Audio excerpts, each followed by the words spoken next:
Welcome back to Pod Save the World. I'm Ben Rhodes, and Tommy is out this week, but co-hosting with me today is my friend Yalda Hakim. She is the host of Sky News' The World with Yalda Hakim and co-hosts the podcast, which you should all check out, The World, along with Richard Engel.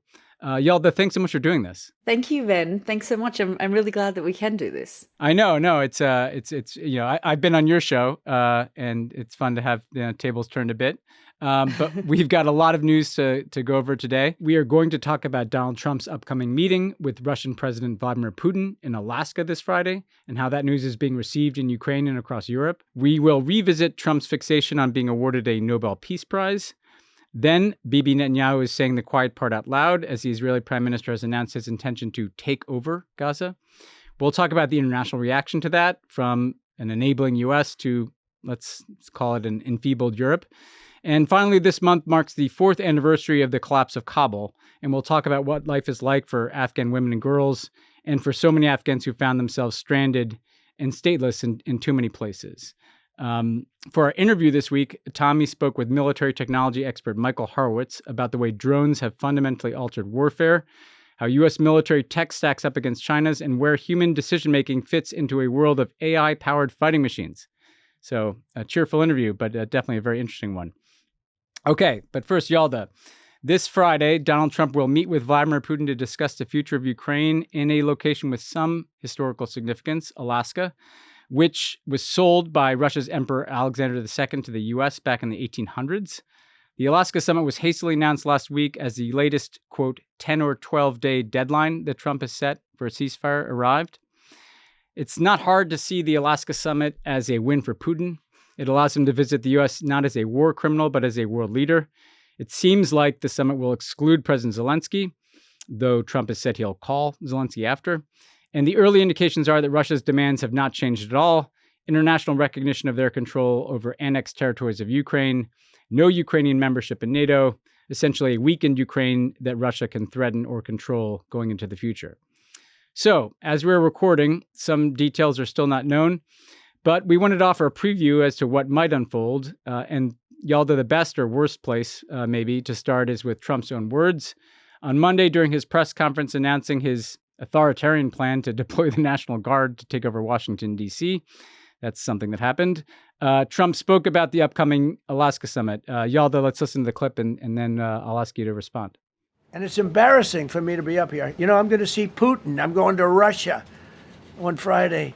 I don't like being up here talking about how unsafe and how dirty and disgusting this once beautiful capital was. I was a little bothered by the fact that Zelensky was saying, well, I have to get constitutional approval. I mean, he's got approval to go into war and kill everybody, but he needs approval to do a land swap, because there'll be some land swapping going on, right? To the good, for the good of Ukraine. Good stuff, not bad stuff. Also, some bad stuff. Russia's occupied a big portion of Ukraine. They've occupied some very prime territory. We're going to try and get some of that territory back for Ukraine. But they've taken some very prime territory. They've taken largely ocean, in real estate we call it oceanfront property. That's always the most valuable property. And at the end of that meeting, probably in the first 2 minutes, I'll know exactly whether or not a deal can be made. How will you know that? Because that's what I do. I make deals. All right. So Yalda, I don't know about the first 2 minutes. I've been in meetings with Putin and they tend to go long. But it's pretty clear what Russia wants out of the summit. Essentially, they want to end the war on their terms. What are you expecting this Friday? What are you looking for as someone who's covered this war very closely? Yeah, Ben, what's interesting is on August 8, this deadline that Donald Trump had set, where he was proposing sanctions on Russia if they didn't come up with some kind of deal. And by the end of the day, that deadline came and went. And instead, he proposed this summit on the 15th of August. What I find really interesting about his language is he reverts back to this idea that somehow Ukraine started this war, this idea that he has approval to kill people. Ukraine was attacked and invaded by the Russians, and they have done what they can and have tried to do what they could to defend their sovereignty and their land. And I think for Donald Trump, he's seeing this as some kind of real estate deal. What he talked there about waterfront, apartments and property. But for him, this is about viewing the world through some kind of real estate deal. And frankly, for the Russians, it's not about real estate deals.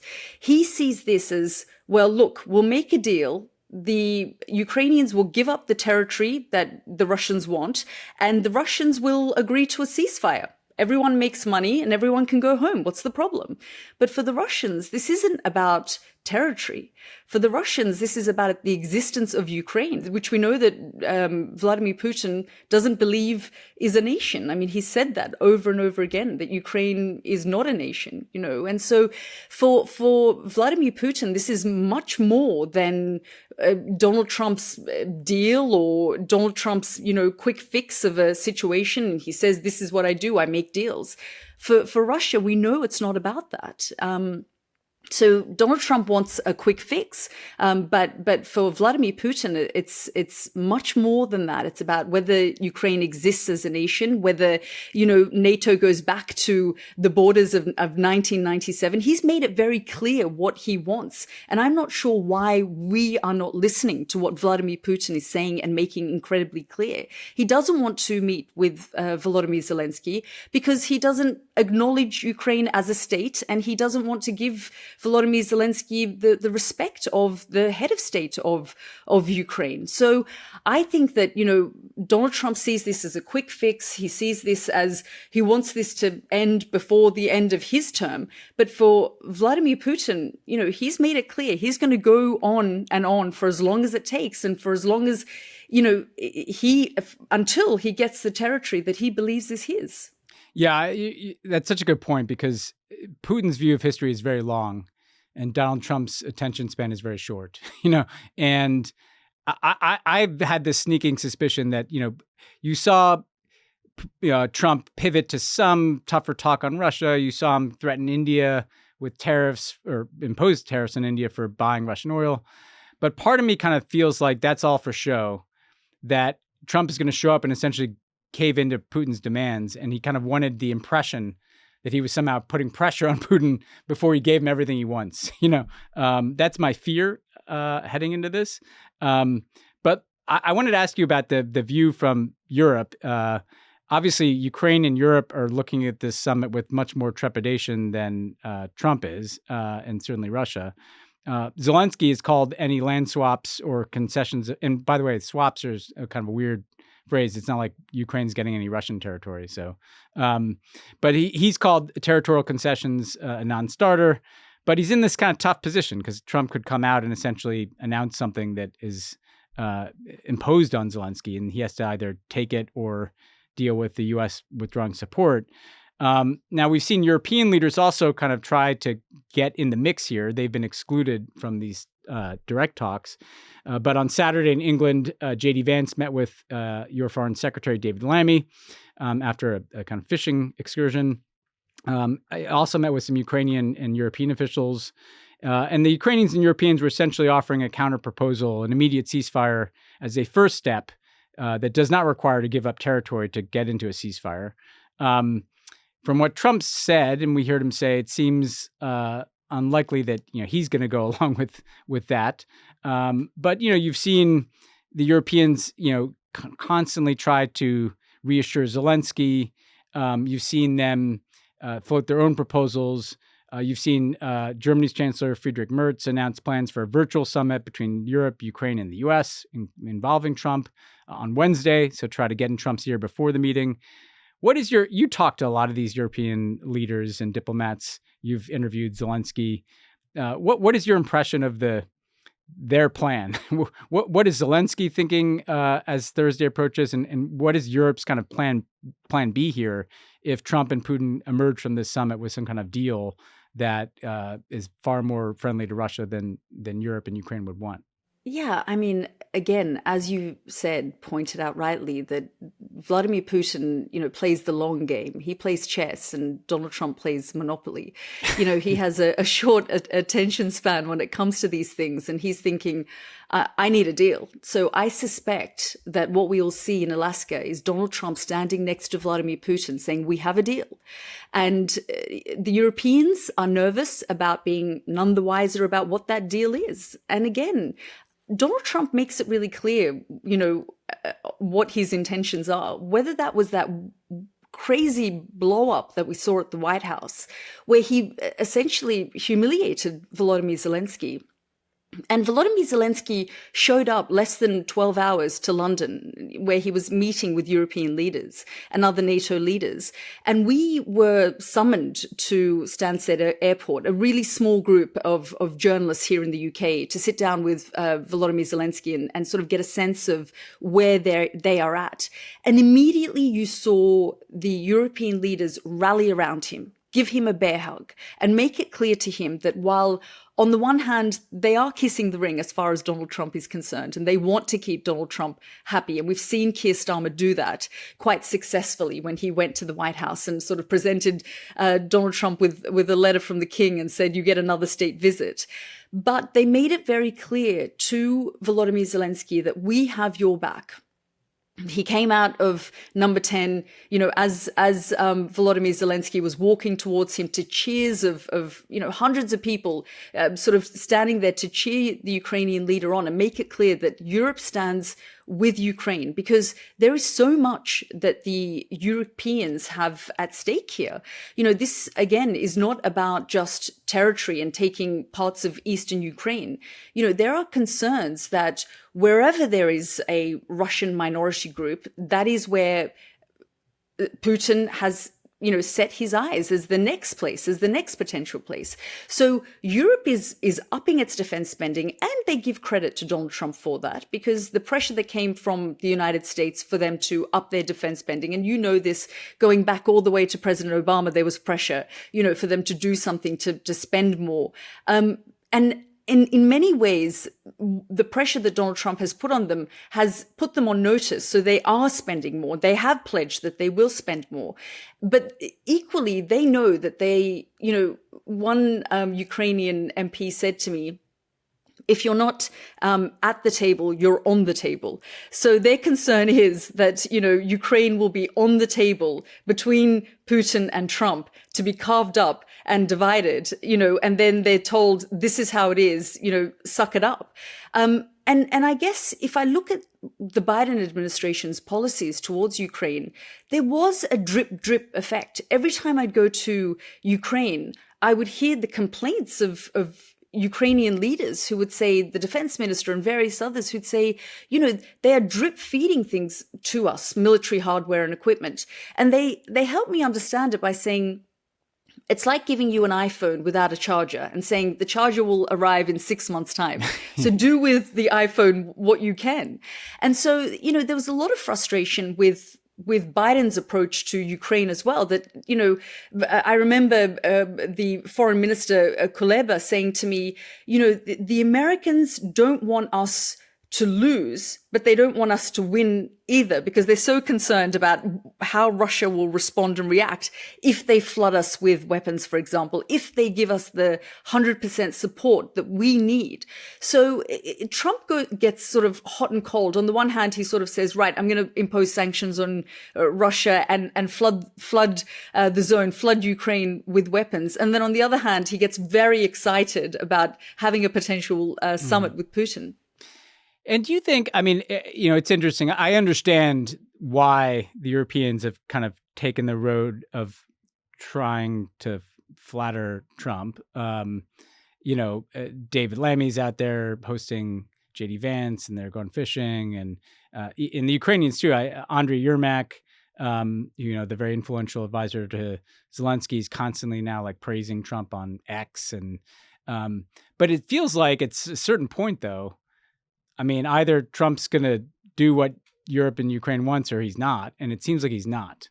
Do you think that this strategy of just trying to kind of flatter Trump, is the rubber going to hit the road here pretty soon if they come out of this meeting? Do you think the Europeans are prepared to actually stand up to Trump Or do you think essentially their only plan is to hope that Trump listens to them, takes some of their ideas on board, but if he doesn't, that they'll essentially just have to accept whatever comes out of a meeting with Putin? Yeah, I think that they are aware that Donald Trump is an unpredictable leader and that he could go any which way. But I think we have to accept and acknowledge that Trump also has an admiration for these strongman leaders and authoritarian leaders, and he respects them, he admires them, and he views, I was told by someone who was advising the Japanese government on how to deal with Trump, that they believe, the Japanese and the Asians believe, that Donald Trump views, Vladimir Putin's quest for Ukraine as a local issue. That he's the local thug who wants his sphere of influence, and that is his backyard. That's his domain. Why is this America's problem? America's eyes should be set on having, great power competition with the Chinese and dealing with that issue. And that's where they should be sending their, focused on, preserving their weapons and their strategy for that fight, the bigger fight, rather than fighting Europe's war. And Donald Trump has made that very clear to the Europeans. And I think on the one hand, he sort of, there's reciprocal with people like Keir Starmer. He's sort of said, yeah, he's my friend, I like him. But at the end of the day, he doesn't have the same sort of respect and admiration for middle powers the way he does for, say, a Vladimir Putin, who is the big thug in that region, who wants to control his backyard and his neighborhood, versus Europeans who are focused on international law and the laws of war and democracy and all the values that they believe that is the bedrock of the United States. So on the one hand, while they are praising Donald Trump and they are appeasing him, on the other hand, they kind of still have nostalgia for a United States that, frankly, right now under Trump doesn't necessarily operate in the same way. Yeah, it seems like at some point they're just going to have to reckon with the reality that that you just laid out, which is that when Trump looks at the world, the peers that he sees are Putin and Xi Jinping and not necessarily Keir Starmer and Emmanuel Macron and Friedrich Merz. But I mean, one way to Trump's heart, of course, is to nominate him for a Nobel Peace Prize, which is clearly part of what he's fixated on. I don't know, maybe because Obama won it. I wanted to ask about that. So at the White House last Friday, we had this kind of interesting scene where the leaders of Azerbaijan and Armenia signed a joint declaration rebranding a contested regional transit corridor between the two countries as the, quote, Trump route for international peace and prosperity. Trump is touting this both as a commercial venture for the U.S. as well as a personal diplomatic win. Both the Prime Minister of Armenia and President of Azerbaijan have said they would endorse Trump for the Nobel Peace Prize. This is the first, well, it's not a comprehensive peace deal. It's the first kind of formal signed commitment between the two countries aimed at ending the conflict between Azerbaijan and Armenia since some ceasefire agreements ended a war there in the 90s. It's worth noting that Azerbaijan had essentially won the kind of proximate cause of the war when they seized control of the contested region of Nagorno-Karabakh and ethnically cleansed the Armenian population there. So this is kind of Trump coming in after a lot of the action had played out. But this joins a growing list of world leaders who've taken the route of endorsing Trump for the Nobel Peace Prize to stay in his good graces. This includes everybody from the Cambodian prime minister, who credited Trump with helping to broker a ceasefire after the Thai-Cambodian border conflict, which we've talked about on this podcast. The government of Pakistan nominated him for a Nobel Peace Prize after the U.S. played a role in helping de-escalate conflict with India. Bibi Netanyahu has nominated Trump for a Nobel Peace Prize for bombing Iran, kind of counterintuitive. I want to play this clip. Here's what Trump had to say about his peacekeeping efforts recently, plus some highlights from the deal that he signed with the Prime Minister of Armenia and President of Azerbaijan.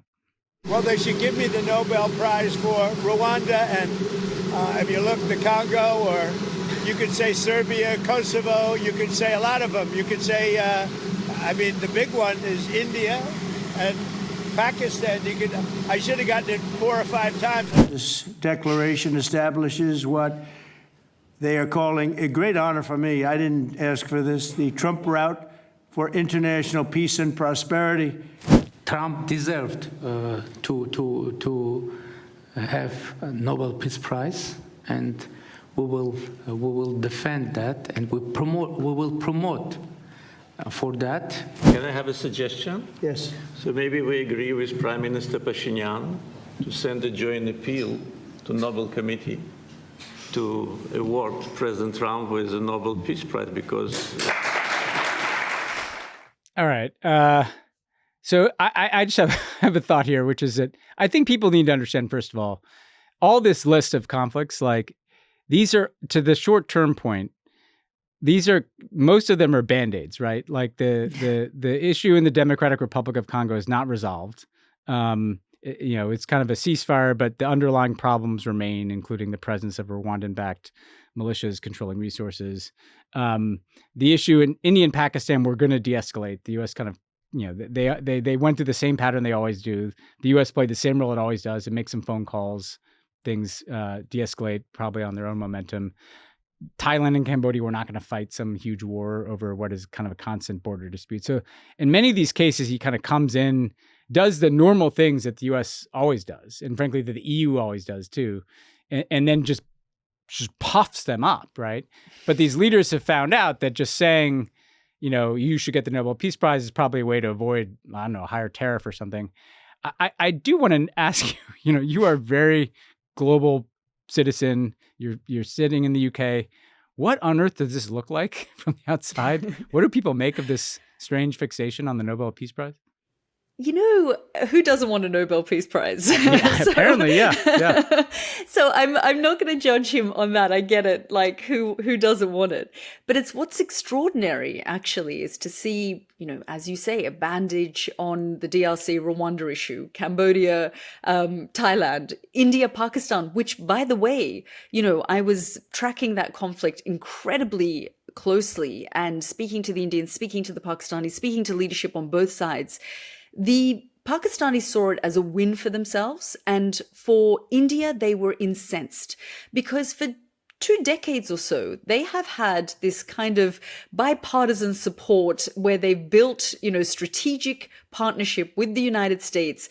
And this term, you'll remember, Ben, that was often used to describe Afghanistan, Pakistan as AFPAC. Oh, God, they don't want to be, India Pac. They don't want that kind of, they see themselves as a proper superpower, versus a country that they see is spinning constantly out of control and that, has the military and has its intelligence agency and its civilian government is completely powerless. India sees itself as a powerhouse now, regionally and frankly globally, and not necessarily an ally of the United States, but a strategic partner. So whether it's, getting hit with these tariffs or whether it's meddling in an age-old conflict that's gone on for decades and decades, and frankly, what we saw in that previous conflict of a few months ago is the red lines continue to move,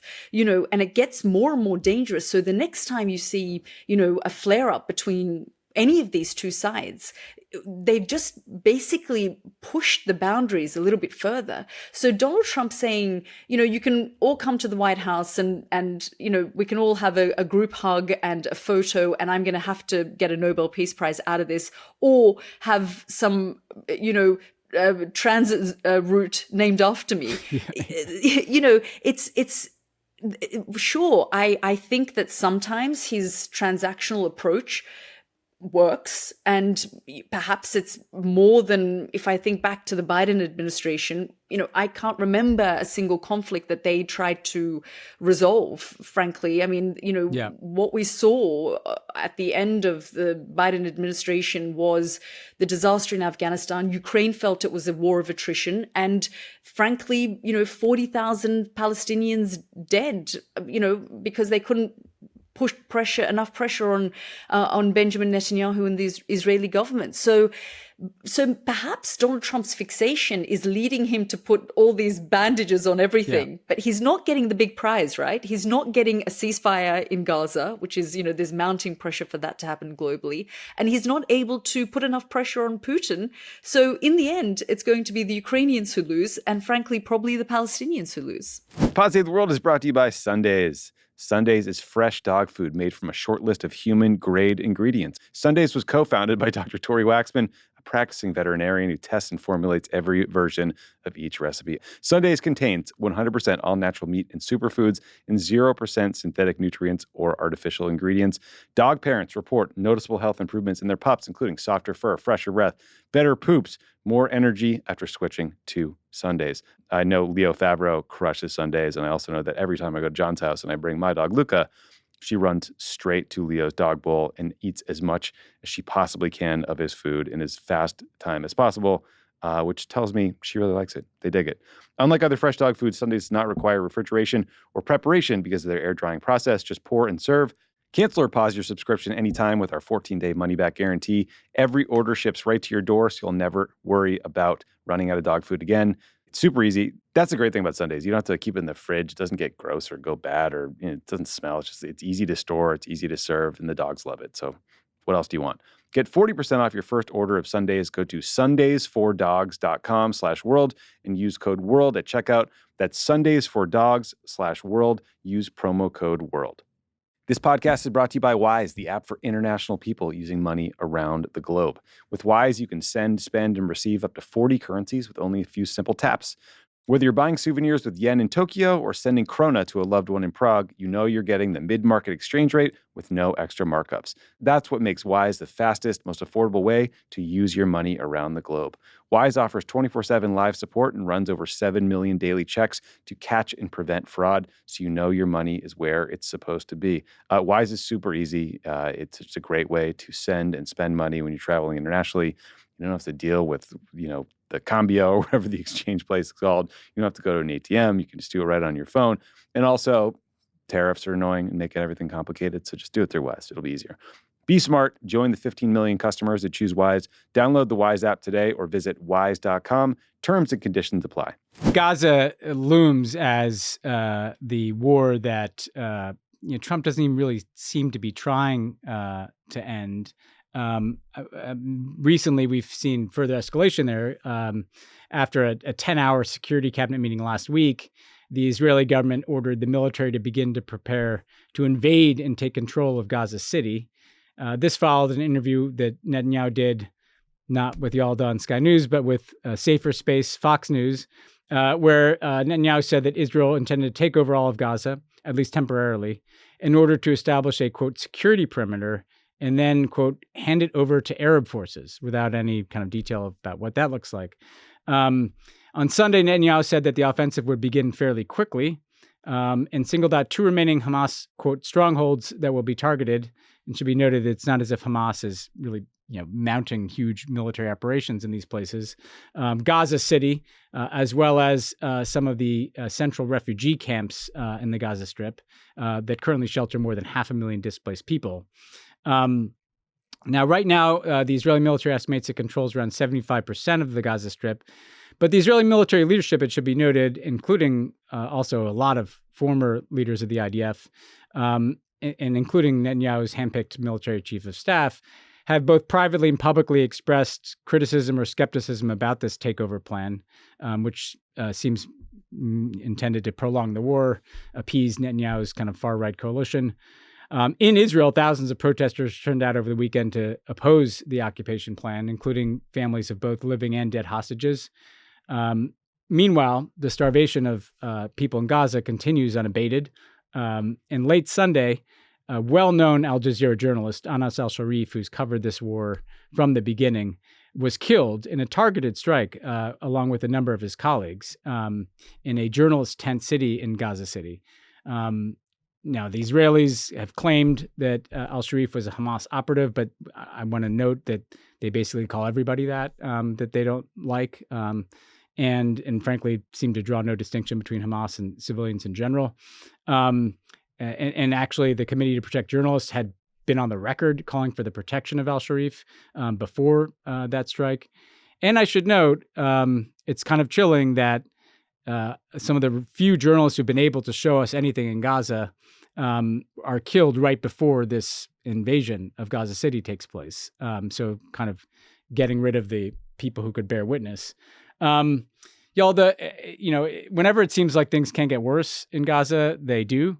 And now we see this takeover plan. We see this targeting the Al Jazeera crew. And we have kind of no sense of an end in sight. What is your sense of what is your reaction to Netanyahu's announcement and where things are going? Yeah, Ben, I first want to acknowledge, the killing of these 6 Al Jazeera journalists, because they have become part of, 186 or so journalists who have been killed in the last 21 months or so, and that's according to the CPJ. And they are our eyes and ears on the ground because, as you know, journalists haven't been allowed to go into Gaza unless it's on some kind of IDF embed. And frankly, that in itself should cause outcry and outrage globally. There hasn't been any conflict where journalists, no matter how dangerous the situation has been, whether that's been Iraq or Afghanistan or Ukraine or, any other kind of conflict, where journalists are locked out and told, frankly, just in the last few weeks, a Sky team were flying over doing as part of the airdrops, Jordanian airdrops, and they were told, explicitly that they are not to film any aerial shots of Gaza because you then get a full sense of the scale of the destruction. And so when you look at this, complete, strip that has been completely flattened, and the humanitarian zones and the safe zones are no longer safe, where journalists are saying we are here, and they get accused of being journalists, and those very spaces get bombed, and we get told, well, they're either Hamas or we will do an investigation, and we never hear about any of the investigations that, what they actually amount to. So the last 21 months or so, since October 7 has been incredibly painful for Israel. Firstly, a traumatized nation off the back of October 7. They still have 20 or so hostages, trapped in the tunnels of Gaza, and 60,000 plus people killed in the course of the last, 21, 22 months. And we, as an international community, have just watched this horror show unfold. Someone once said to me, the war in Ukraine had a much bigger economic impact globally, but we didn't see thousands of people on the streets. This is very early on in the conflict. But, the conflict in the Middle East between the Palestinians and Israel has a greater social impact. And therefore, right from the outset, we see people knowing where this is going to lead to. Yeah. And frankly, without a plan, without a strategy, when you've got, IDF chiefs saying, we don't know what the plan is. What are we doing here? What is the actual plan to take over Gaza? And they're saying, well, we'll move civilians by October, and then we'll start our ground operations. Hostage families coming out onto the streets, horrified about the fact that not only have these hostages not been rescued, but more soldiers are going to get sent in. And so the death toll is going to continue to rise from the soldiers as well as Palestinian civilians, because it feels like nowhere is safe. And I've continued to speak every day. We're committed to the Gaza story on my program. Every single night we will speak to someone in Gaza or speak to an NHS doctor who is either there or has returned from there. And they talk to us about frankly, the fact that the hospital system has been completely destroyed, and there's sort of 1 or 2 hospitals that function where they, operate on small children without any anesthesia. We've heard all these horror stories, over the course of the last several months. And then, of course, the starvation, the Gaza Humanitarian Foundation, how they have been, criticized by former Israeli prime ministers like Ehud Barak and Ehud Olmert, who Ehud Olmert described it as Gaza as a concentration camp and said there are war crimes taking place there right now. So the question is, how does Israel hold itself accountable? Because to me, it feels like it's not just the issue of Gaza, but how do they recover from this at the end of this? Right now, there doesn't feel like there's an end in sight. But as a society, how do they reconcile with the fact that this is going on their doorstep? Where children are being starved and, innocent civilians continue to be killed, and including journalists. And the justification is we need to continue to go after Hamas.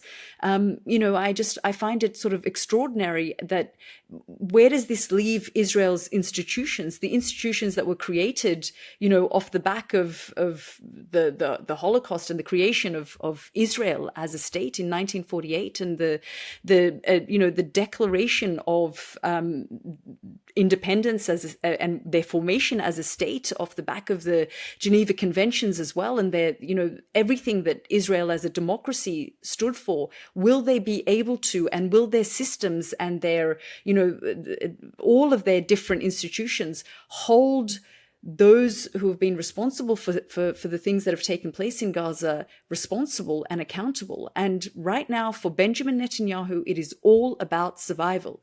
It doesn't, when you speak to Israelis, and I speak to, people from the security establishment, the defense establishment, their firm belief is that for him, it's about the next election.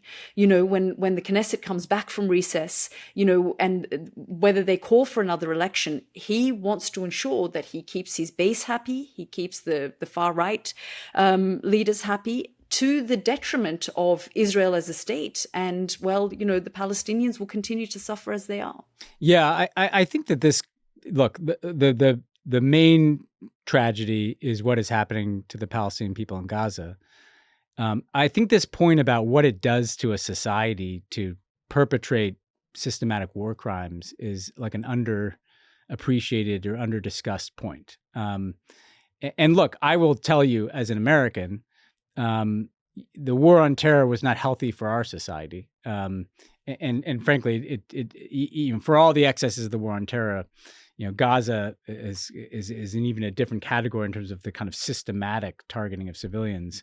But look, I don't think we end up with Donald Trump without a war on terror. Like with the normalization of kind of the securitization of life in this country, the kind of normalization of violence, the kind of jingoism, the demagoguing of brown people, in this case, people in Afghanistan and Iraq.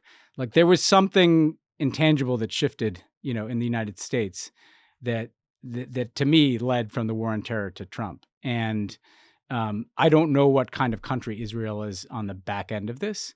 And to your point about holding itself accountable, it clearly cannot do that right now. And so I wanted to ask you about Europe. I mean, look, we say every week that the U.S., if we were in charge, which we're not, I think the U.S. should not be providing any military assistance. It should be imposing leverage on Israel to stop this. I think if the U.S. did that, Israel would have no choice but to stop this. But Europe has more leverage, I think, than people understand. Europe is the largest source of investment into Israel. Europe is negotiating still a trade agreement with Israel. Europe could impose its own sanctions on Israel. And thus far, we've seen kind of this patchwork of different responses as public opinion in Europe and other places has gotten more outraged over what's happening in Gaza. On Sunday, the New York Times reported the, quote, frantic and at times uncoordinated push for peace amongst European allies. Once they realized that the U.S. is not going to rein in Netanyahu, even Germany, which has traditionally been Israel's closest ally in Europe for obvious reasons, even Germany imposed a partial weapons embargo on Israel. But most of the action is focused on recognition of a Palestinian state. On Monday, the Australian Prime Minister, Anthony Albanese, joined the leaders of France and Britain and Canada in saying he would recognize a Palestinian state in September at the UN General Assembly. We've seen foreign ministers put out joint statements. But none of these things, I mean, the recognition, I understand that the push for recognition, and I support it. You need to give people a horizon of hope. You need to kind of prevent the erasure of Palestine as an idea. So it's not that that's not good and important. It is, but it kind of doesn't really pressure Israel to stop the war now. I want to play one clip for you, Yalda. I recently was in Europe and talked to Kati Piri, who she serves in the Dutch House of Representatives for the Labour Party. She's also the Labour Party spokesperson on foreign affairs. Here's what she told me about how Europe should be responding to what's happening in Gaza.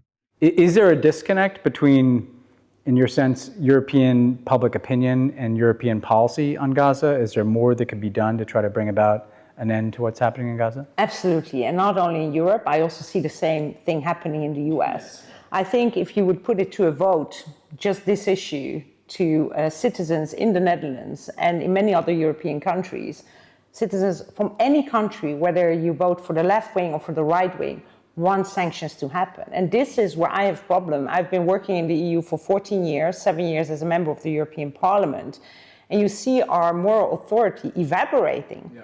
We have a complete self-irrelevance by not imposing any sanctions on Israel by what it's doing in Gaza. And I think this is where people are asking for leadership, and there is no leadership, not in Europe, not in the US, when it comes to stopping ethnic cleansing, when it comes to stopping a genocide happening that, you know, we are getting it through our phones on a daily basis. And this is, I think, infuriating a lot of people. So, I mean, you hear her frustration. It's, you know, pretty powerful to hear a mainstream politician call out European leaders that candidly.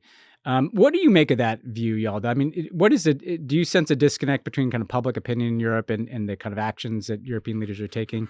And what do you think of Kati's point that kind of Europe is in some ways making itself irrelevant by not having kind of more of an independent strategy to try to end the war? Yeah, absolutely. I think that we see how nervously European leaders have been moving ahead, whether it was putting sort of very small arms embargo by Britain. You know, I remember challenging David Lammy on this and saying, on the one hand, you think you're doing something, but on the other hand, there's still a huge chunk of parts and other sort of weapons that you'll continue to send to Israel. And while it's great, as you say, Palestinian statehood is the aspiration for the Palestinian people, for them to be able to, have a sovereign state that is theirs, that is their right. But does it alleviate the pain and the suffering today?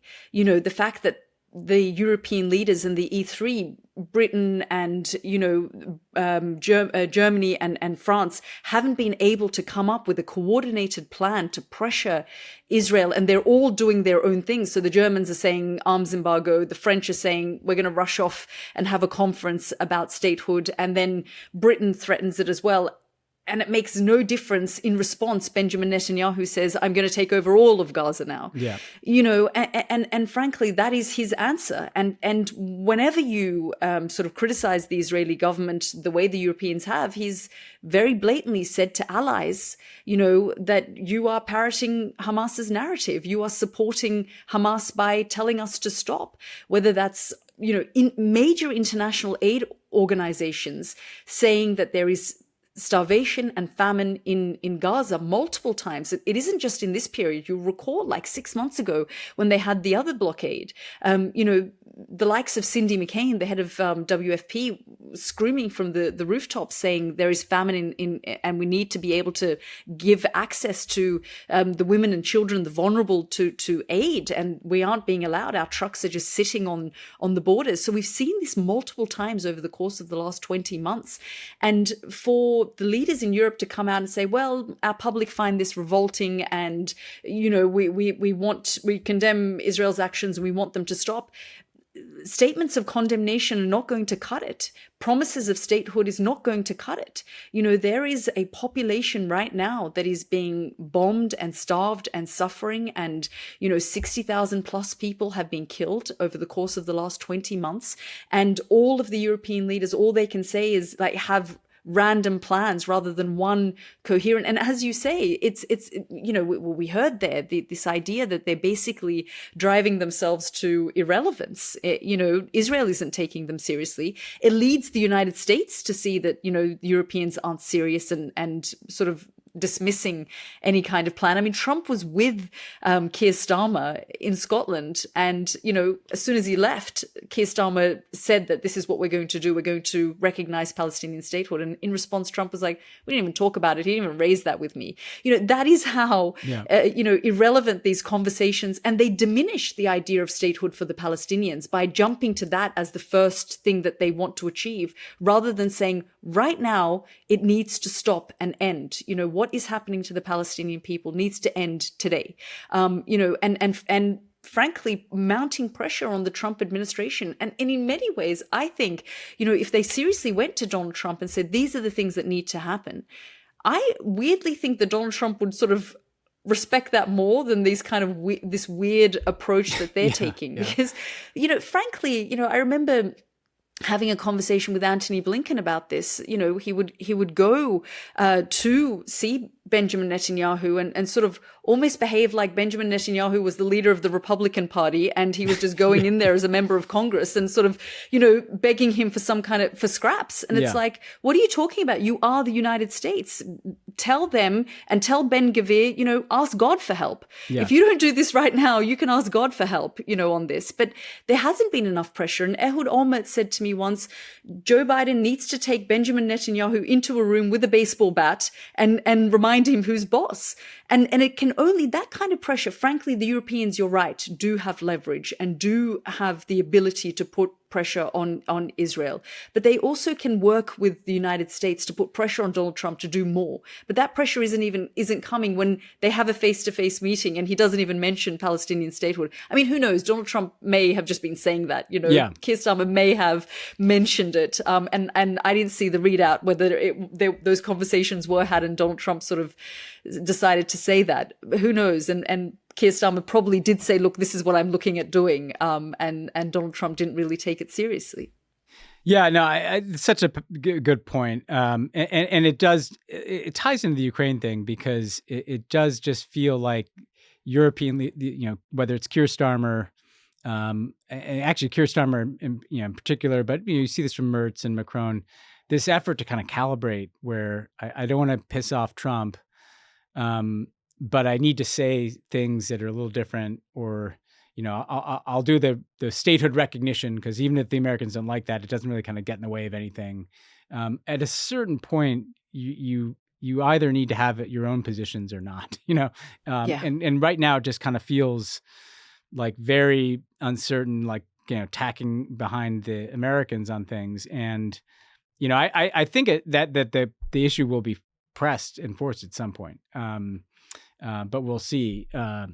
We'll see what happens on the state visit that Donald Trump has to the UK coming up. What kind of reception do you think he'll get in London? He's already made his feelings clear about the mayor of London. Yes, yeah.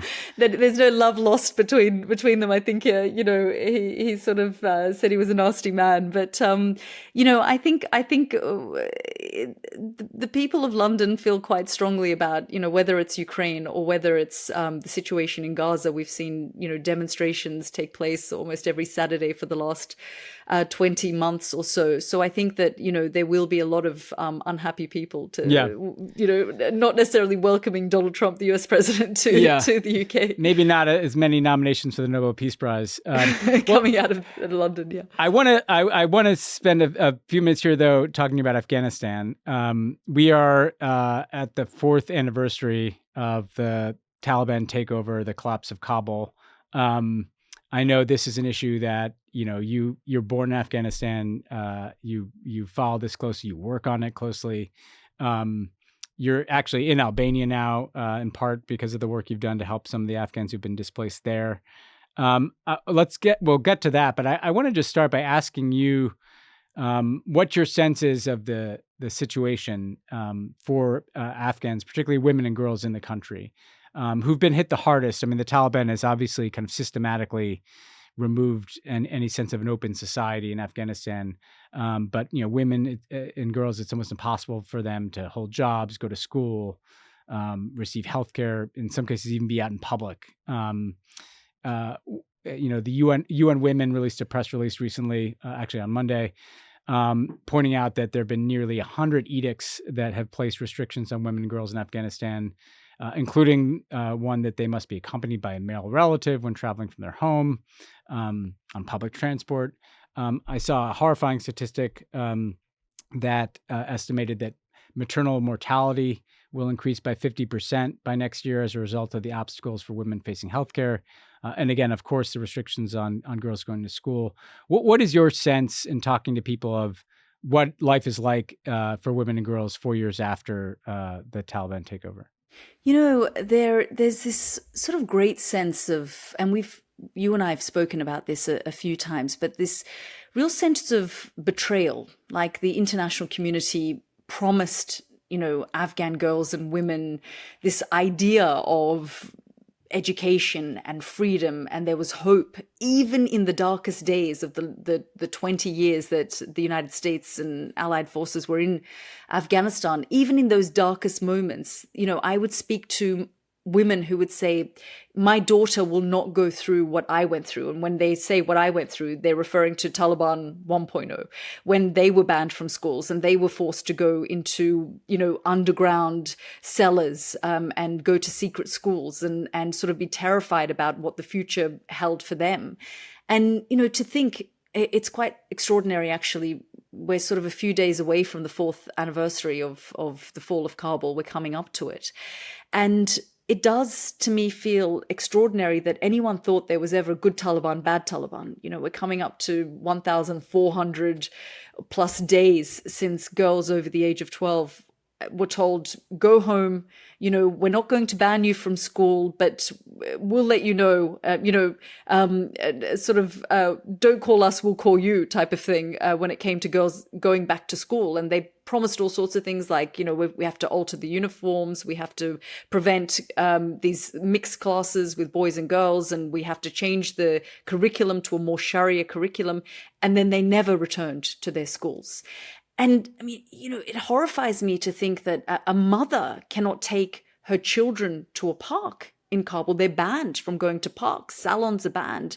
Gyms are banned for women. Shelters where an abused woman suffering from domestic violence or forced marriage, these have all been banned by the Taliban. The last time I went and I realized I was no longer welcome in the country was about 2 years ago. And you really saw the transition between insurgency to government, where they were becoming more hardline. They were moving away from the chaos of the takeover and sort of trying to establish their rule, their sort of rules and regulations. And I remember when they recreated the Ministry of Vice and Virtue, this feared ministry in Afghanistan during the first Taliban rule. And I thought, they shut it down and used the office space of the Women's Ministry. So they shut down the Women's Ministry and put in its place the Department of Vice and Virtue, which basically police anything that women and girls do. So these are very dark times for the women and girls of Afghanistan. And unlike the first time, where for whatever reason, and I remember being a teenager growing up in Australia and tracking what was happening in the country of my birth, even though Australia was our adopted home and I felt very Australian, was that for whatever reason, I thought those dark days would end, that it was so brutal that something was going to eventually give. And it was 9/11 that led to then, the fall of the Taliban. This time, I think there is a lot of lack of hope, because it feels like, does the world care enough? And the Taliban have become smart enough and savvy enough to, terror organizations like ISIS operate and pop up, and they kind of, sort of get rid of a few sleeper cells, but they're not necessarily, allowing Al-Qaeda to freely operate in the country. So whatever they're doing to the local population there, remains within the confines of the country. I mean, then again, ISIS is using Afghanistan as a terror base for themselves, where they're launching large-scale attacks on, theaters in Russia and on memorials in Iran. And there is concern that they're planning and preparing and prepared to launch terrorist attacks from Afghanistan. So I don't know where that will eventually go with the sort of lack of security in the country. But my question always to the Taliban is, shouldn't you be focusing on launching your war against another terrorist organization rather than launching a war against 12-year-old girls? Like, how insecure do you have to be for your enemy to be teenage girls? Yeah. Well, and there's also like just a huge ordeal for Afghans who are outside of the country. This includes the fact that recently we've seen these kind of mass kind of deportations of Afghans. More than 1.4 million Afghans living in Pakistan are being deported after their proof of registration cards issued by the Pakistani government expired in June. The Iranians similarly have deported many Afghans back into the country, where, again, if you're a girl amongst those people, you're being sent back to a place where you're not going to be able to go to school, not going to be able to have rights. And then there's people that in the kind of chaos of the collapse, were scattered in all these different places. I mean, actually, I want to ask you about what you're doing in Albania, because actually I think it's a snapshot of how, the kind of absurdity in some ways and the difficulty of the ordeals that Afghans went through who were evacuated. Tell us a little bit about how you helped participate in some of those evacuations to Albania and where things stand for that population now. Yeah, so Ben, I had a very small foundation for girls' education, funding them to get scholarships to go to the American University of Afghanistan and in Kabul. And when Kabul fell, these young women, they'd started off with me when they were 18. Some of them were now 19, 20 years old, terrified that, they'd heard rumors that the Taliban were going to go door knocking and marry off some of these girls. These young girls and women were burning, you'll remember documents and papers and anything that showed association with the United States and the fact that they went to the American University. So we, like so many different groups that helped at the time, evacuated several hundred students from the American University of Afghanistan. We moved some to Iraq, and others came here to Albania, where my foundation helped raise a whole heap of money, and we helped alongside a bunch of others put them in these sort of 5-star hotels in northern Albania, which is the weirdest thing because, they kind of were picked up on planes. Some of them were flying around. They didn't have any visas. They didn't have any passports. They didn't know which country the plane was going to land in. And the Albanians said, we'll take them. And I remember at the time feeling so responsible for these young women who hadn't spent a night away from their parents, let alone now being on an international flight without passports, jam-packed on a plane, hovering over the skies on their way to Europe somewhere and ending up in Albania, because I wasn't sure, I didn't really have an understanding of what Albania was as a society. I was concerned about so many young women coming here, where would they stay? What was the security situation here like for these young women who didn't have guardians, parents, whoever with them? And I came here and, in the end, it went from several hundred Afghans to several thousand Afghans held at different points in this hotel and various others, because the Prime Minister here, Edi Rama, said, I don't want tent cities in my country. So you can bring them here, but I don't want to see tents all over the place. You put them up in hotels or wherever. And then, if they can, they'll move to the United States. And to be fair, for as much as at the time everyone was calling it, the Afghans were calling it Biden's betrayal of what happened to them, the United States and many Americans dug deep, sort of private citizens gave so much money, hundreds of thousands of dollars, millions were raised to help fund the people here, the Afghans here. And then the State Department sent a sort of helipad here to process their paperwork and get them to the United States. So we ended up launching the biggest scholarship program for refugees in the United States across the Big Ten. So they go to University of Texas and Bard, Dartmouth, Brown, a bunch of universities. But Albania ultimately became the sort of one of the few handful of places that sort of didn't necessarily have the bureaucracy and allowed them to come here without the right documentation. And then I developed this sort of appreciation for this country. So I'm sort of here on my summer holidays, but with my family, but also, asking a lot of questions about what happens to these Afghans. As you say, many of them deported back to the country. Iran's taken advantage of the fact that the Israel-Iran war, accusing many of these Afghans, many of them laborers, of being spies for Israel and deporting them back, en masse. Pakistan doing the same, and they face deportation in the United States as well.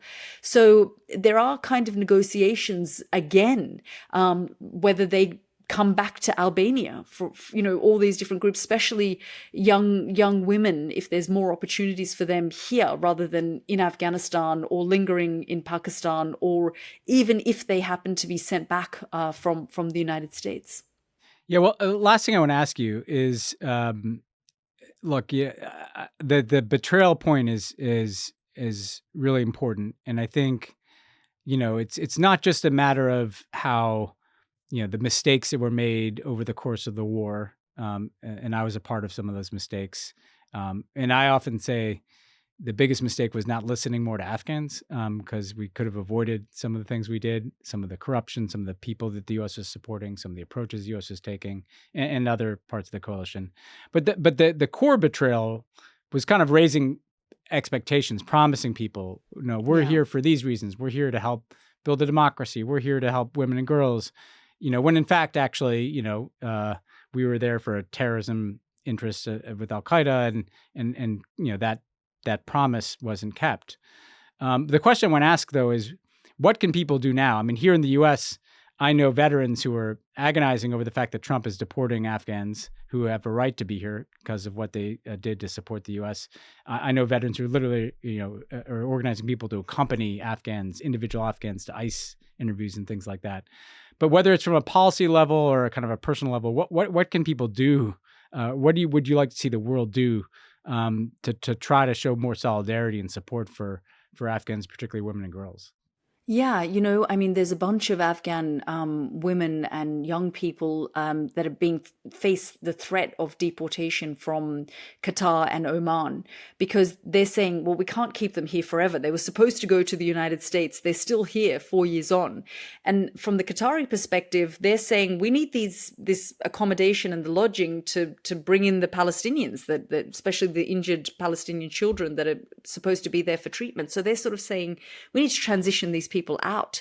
So on the one hand, we know that for Afghans, especially women and girls, going back to Afghanistan is just not an option. It will be an absolute death sentence for them if they go back. They will be locked up inside their homes, with no prospect of a future. And as you say, you're right to say the biggest betrayal was giving hope for all of those things that we talk about, the freedom and education and all the values that we often talk about.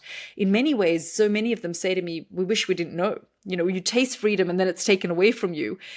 I guess no one has a monopoly on freedom. It can literally be taken away from you overnight, like it was for these people. So I would, in the first instance, those young people who are facing deportation from places like Qatar and Oman, my foundation now is remobilizing to see where we can actually send them. And we are again looking at Albania as an option. We're trying to sort of raise funds to do that, because they need accommodation, whether that's 1 year or longer, so that they can melt into the society eventually. Because, Albania is 1,000 times better for them. They have some future, some hope, than going back and living under Taliban, Taliban's Afghanistan. And in terms of in the United States, I mean, those veterans, these are people who they have, not just broken bread, but fought alongside and, lost colleagues with. And so for them, it's incredibly personal. So it is devastating to see them now accompany some of these people who either they rescued their lives or they rescued theirs, and, they worked together. We saw a massive data leak in the UK where a list of those people who had helped the British forces and various others as translators and other help, suddenly that was leaked, and they are now, many of them, saying to me, we're living in hiding. We're going from house to house and moving around because we're so terrified that the Taliban now have access to that list. So I would say, for the world not to forget Afghans, that although that conflict feels like it's over and we do all have short attention spans. And that's why I, on a daily basis, keep a reminder of putting the number of days that Afghan girls haven't gone to school, just to remind people that this is still going on. There are other conflicts. Yes, the situation in Gaza, horrifying. The situation in Ukraine is really, devastating for the Ukrainian people, and the uncertainty around what Donald Trump might do. But this is a project that, the Americans, the West took on. And so many people say, yeah, well, there's a situation for people really terrible in Sudan and Yemen as well. Yes, there are also conflicts that we should talk about and we should highlight. But Afghanistan was a project of the West, and those sorts of promises were made and then not kept. Yeah. Well, look, I think that's a powerful point to end on this anniversary. To your point, I mean, people can support individual Afghans. People can support organizations. Your organization, the Yalda Hakim Foundation, is one of them. Yalda, thanks so much for joining us and for covering so much. I know it's kind of later in Albania there, so I really appreciate it. People should watch your show. It's on Sky, but it's also I see clips all over the place. It's on YouTube as well. Easy to find on YouTube, yeah. And The World, your podcast, you don't make any promises to save the world like our title does, but you and Richard have a great new podcast, The World. People can check that out. Yalda, thanks so much. Thank you so much, Ben, for having me. This was good fun. Hey, Worldos, we have some very good news for you, very exciting news. Crooked's subscription content is now available on Substack. So if you're already a subscriber, don't worry, this won't change anything for you. But if you love using Substack, you're on Substack and prefer accessing things there, you can now find Crooked's content on Substack. When you subscribe, you'll unlock ad-free episodes of your favorite Crooked shows like this one, plus exclusive content like the must-listen to, must-watch Polar Coaster with Dan Pfeiffer, and a bunch of other perks. We are everywhere you are, so you can subscribe on the platform that works best for you. Visit crooked.com/friends to learn more. Okay, now we're going to hear Tommy's interview about all things involving drone warfare with Michael Horowitz. Pod Save the World is brought to you by Quince. Why drop a fortune on basics when you don't have to? Quince has the good stuff. High-quality fabrics, classic fits, and lightweight layers for warm weather. All at prices that make sense. Everything I've ordered from Quince has been nothing but great. Tommy's in a terry cloth robe right now. That's right. I've been wearing my robe to the office more and more. It's, Quince has closet staples you'll want to reach for over and over, like cozy cashmere, cotton sweaters from just $50, breathable flow knit polos, and comfortable lightweight pants that somehow work for both weekend hangs and dressed up dinners. The best part, everything with Quince is half the cost of similar brands. By working directly with top artisans and cutting out the middlemen, Quince gives you luxury pieces without the markup, and Quince only works with factories that use safe, ethical, and responsible manufacturing practices in premium fabrics and finishes. I've told you guys a million times, I love Quince. They've got great stuff. I got all kinds of workout shirts, a sweatshirt, and some sweatpants, lots of basics, some socks and stuff. They showed up really fast. They're way cheaper than anything I could buy in a store around here. And they fit great, and I love them. So give it a shot. Keep it classic and cool with lasting staples from Quince. Go to quince.com/world for free shipping on your order and 365-day returns. That's QUINCE.com/world to get free shipping and 365-day returns. Quince.com/world. Pod Save the World is brought to you by Helix. Helix knows there's no better way to test out a new mattress than by sleeping on it in your own home. That's why they offer 100-night trial and 10 to 15-year warranty to try out your new Helix mattress. Everybody is unique and everybody sleeps differently. That's why Helix has several different mattress models to choose from, each designed for specific sleep positions and feel preferences. So how will you know which Helix mattress works best for you? Take the Helix Sleep Quiz and find your perfect mattress in under 2 minutes. Lovett took the sleep quiz. That's right. He was a Don Lux. That's right. You know, Lovett, I've been meaning to tell you this. As you know, am a stomach sleeper. But it's been giving me kind of back issues, so I have to transition to my side. Look, I think the holy grail of sleep is the people that sleep lying face up like they're in a coffin. Yes. It seems awesome. You gotta lie sleeping face up. And you're in a good defensive position. You're ready. For intruders. You're ready. I got to get there. Anyway, your personalized mattress gets shipped straight to your door free of charge. Go to helixsleep.com/world for 20% off site-wide. That's helixsleep.com/world for 20% off site-wide. Make sure you enter our show name after checkout so they know we sent you. helixsleep.com/world. I'm very excited to be joined today by Michael C. Horowitz. He's a senior fellow for technology and innovation at the Council on Foreign Relations and a professor at the University of Pennsylvania. From 2022 to 2024, he served as U.S. Deputy Assistant Secretary of Defense for Force Development and Emerging Capabilities. Mike, welcome to Pod Save the World. Great to see you.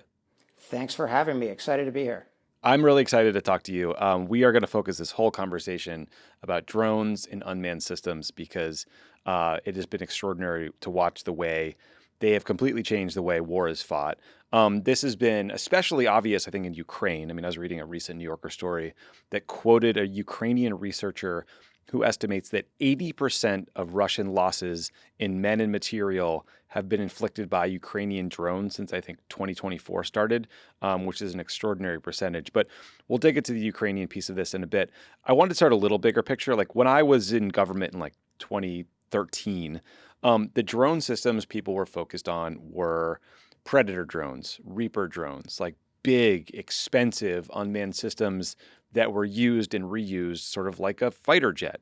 But now you're seeing these mass-produced, lower tech, even disposable or one-time use versions. Do you think is that lower tech stuff the future of drone warfare, do you think? It's not that it's lower tech. In some ways, the technology in it is much more sophisticated than some of the technology that was in the, say, like your era Predator and Reaper. It's that technology is so much more readily available to the world. Right. I've written in Foreign Affairs with a bunch of co-authors recently and other places that we've entered the era of precise mass in warfare. And by that, what I mean is the combination of widely available precision guidance, since precision guidance itself is now like 50 years old, advances in artificial intelligence and autonomy, and commercial manufacturing. Put those all together, and you have the Houthis flying lawnmowers in the Red Sea, generating billions of dollars of damage to commercial shipping. You have all of the things that we're seeing in Ukraine. You have things that we're seeing in Israel. You have the ways that the US and China are evolving, how they're competing in the Indo-Pacific. The technology surrounding warfare is changing, as it always does, and specifically what you can use drones for has changed a lot. And when we use the term drone now, we're really referring to like 3 or 4 different things. We're referring to those older now Predators and Reapers. We're referring to these short-range, first-person view kind of drone systems that you see, videos of Ukraine using to take down Russian tanks on the battlefield. We're talking about longer-range strike systems like Iran's Shahed, which can go 2,000 kilometers and carry an 100-kilogram warhead, which is unbelievable for a system that costs less than $100,000. Mm-hmm. And we're talking about things like collaborative combat aircraft, like next-generation U.S. Air Force fighter, uncrewed fighters that can team with F-35s. Yeah, I mean, it's. I guess it's funny you said. I guess I was thinking low cost, but you always constantly read like the DoD procurement times are now so long and so slow that the F-35 processor is weaker than your like iPhone 5C. Oh my goodness, it's bad. It's not great. Let's just jump to Ukraine for a second. I mean, one of the most high-profile drone operations we saw recently was Ukraine. They did this operation deep into Russian territory. It was called Operation Spiderweb. Can you just tell listeners like what Operation Spiderweb was and how the Ukrainians pulled that off? Operation Spiderweb was an unbelievable fusion of emerging technology, military capabilities, and intelligence. Ukraine, over a period of a year, essentially smuggled short-range drones all across Russia, bringing them in through commercial shipping and things disguised to look like commercial shipping.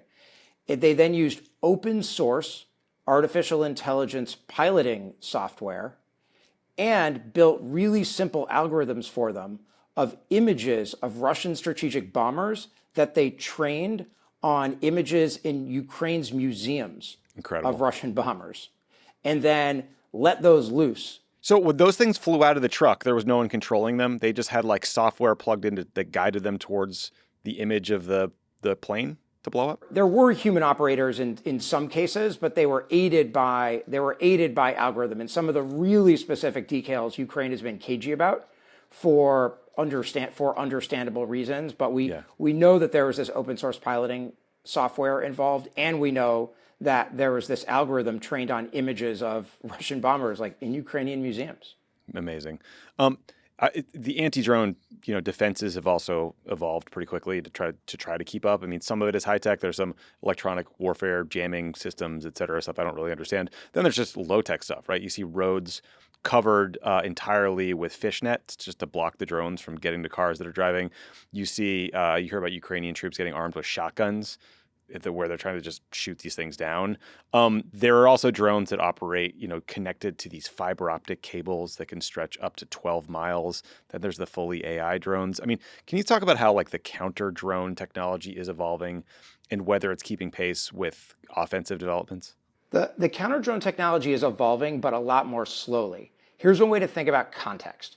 In April 2024, Iran launched a huge drone and some cruise missiles, some other kinds of missiles at Israel.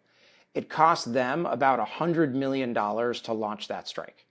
Wow. Nearly every one of those missiles got shot down by Israel, by the US, by other US allies and partners in the region. It cost $1 billion to shoot those down.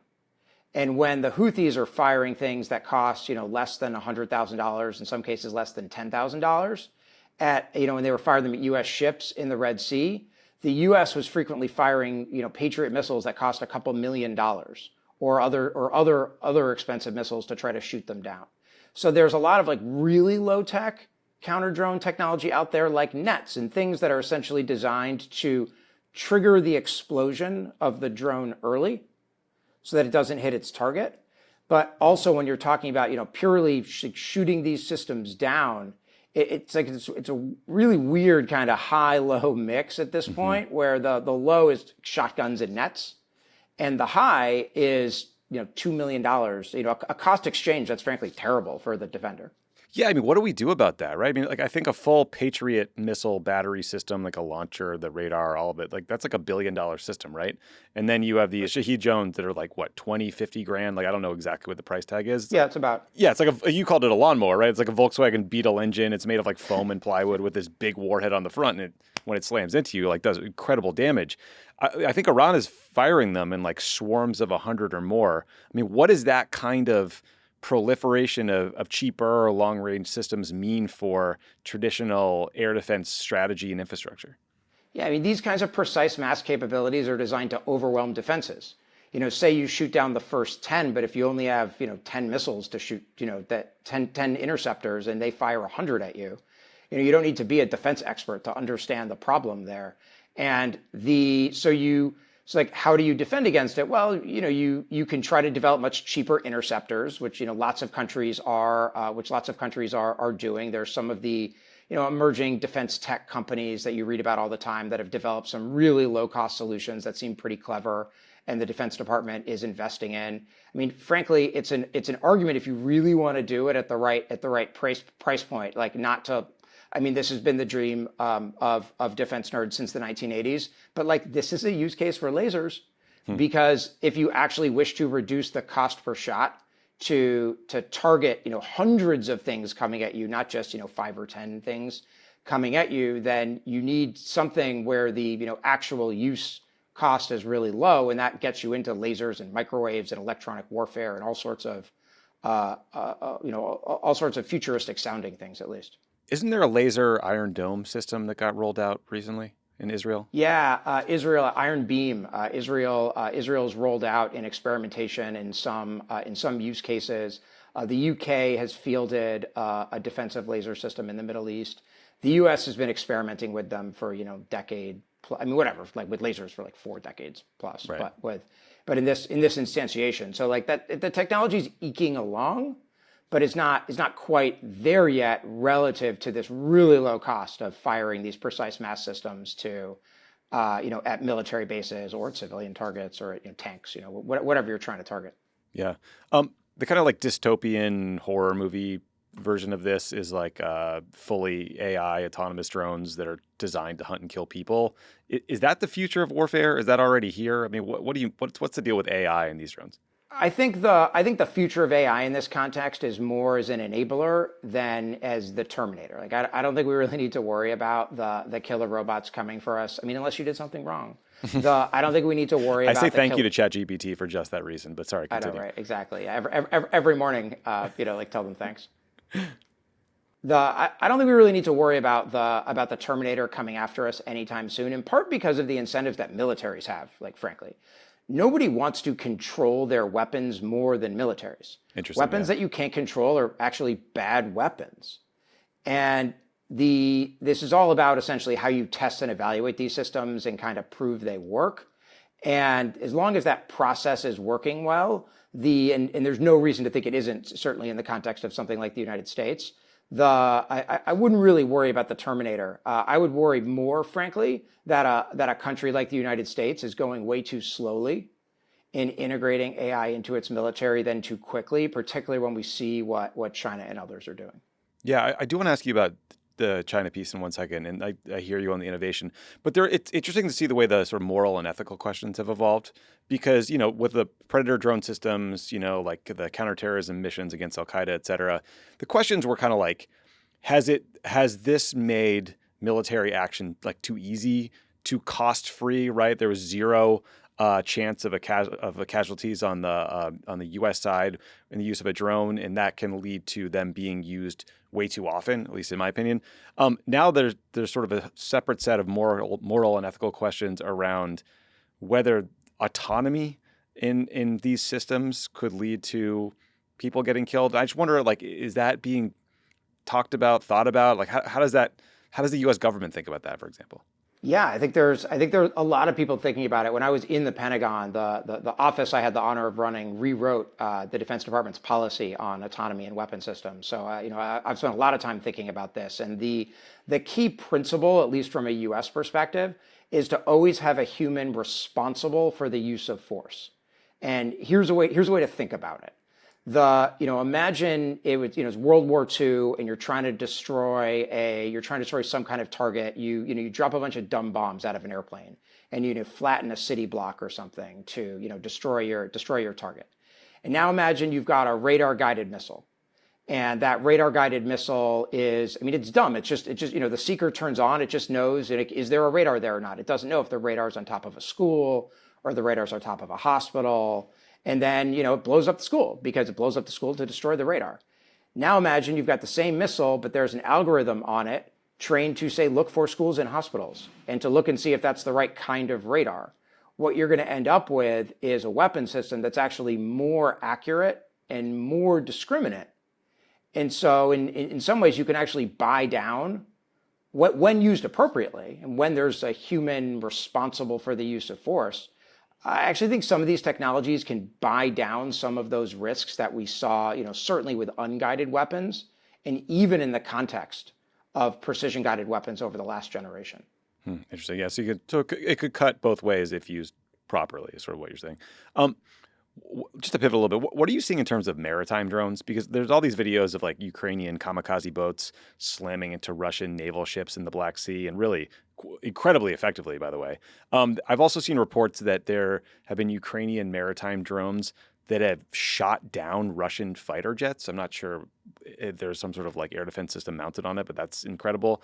And then, you'll occasionally read about, unmanned submarine systems, either for surveillance or I don't know if armed ones exist. But what is the innovation looking like in the kind of maritime space?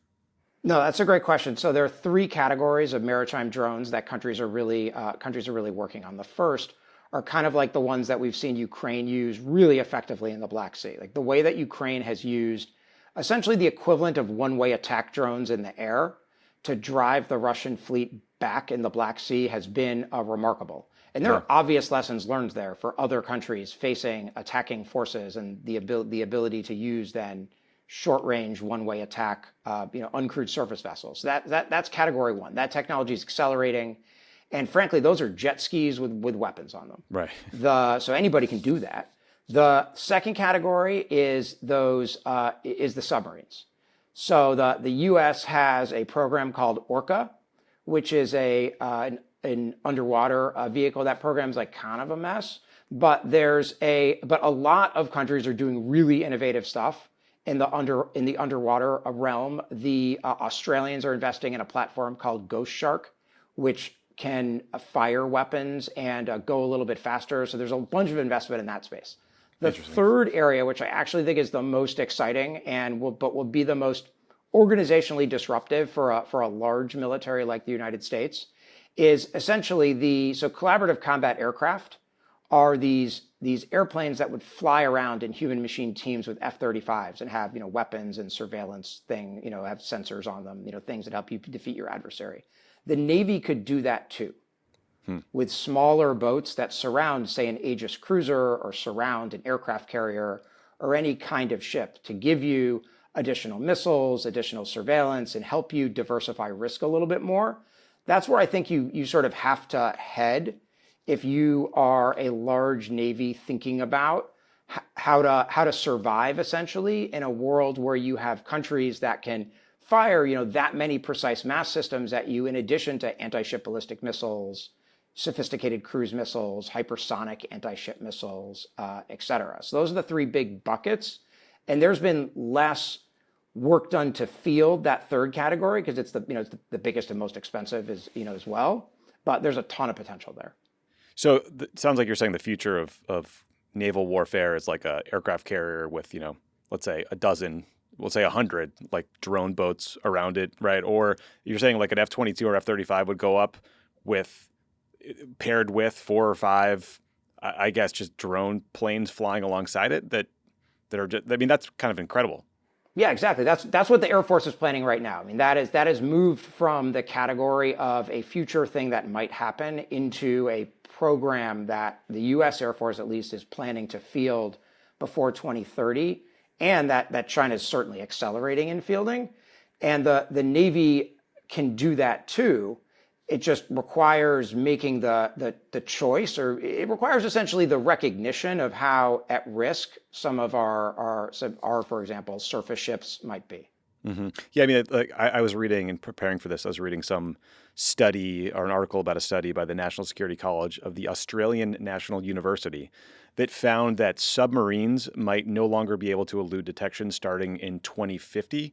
That's in part because of just like the pervasiveness of satellite technologies and AI. But it's just extraordinary to think that these like multi-billion-dollar subs, I guess over the lifespan of a sub, it costs hundreds of billions, might just suddenly be obsolete. I am personally less worried about that specific issue, because I think there's so many different technology breakthroughs that would be required to make the oceans transparent. Like you'd have to push the time frame out to 2050 or further. Forecasting that far out is challenging. But that's certainly the direction we're going, is a world in which everybody can see everything. Mm-hmm. And if everybody can see everything most of the time, you have to plan to fight wars very differently than, say, the way the United States has for the last 40 years, which has been, let's have smaller numbers of really expensive, exquisite, hopefully stealthy technology and we can just go to war with that because nobody can find us. Right. So you're safe for now, Red October, but they're coming for you. We're working Always got to be worried about a Red October situation. Great movie.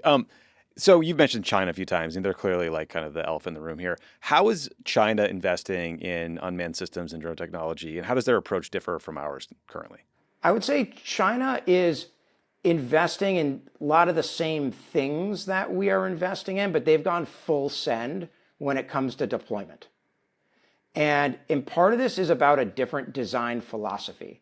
Because the U.S. military has focused almost exclusively on small, expensive, exquisite systems, the requirements and design standards for U.S. weapons, like everything has to be 10 out of 10 before it's going to get out the door, at least in theory. Of course, then you see all these like errors with platforms like the F-35 and you wonder, but that's the theory.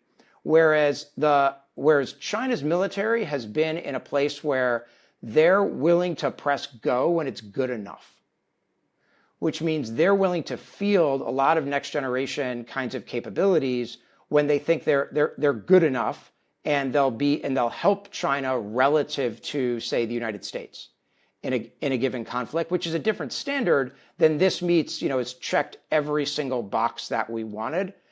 And frankly, there are potentially some things to learn there, in that if the rate of technology is changing as quickly as it is now, then for most kinds of things that you're going to acquire now, you're not going to plan on holding on to them for 50 years or 100 years, because the technology is going to change so quickly that you're going to need to refresh faster. And in that case, shouldn't make the perfect the enemy of the good.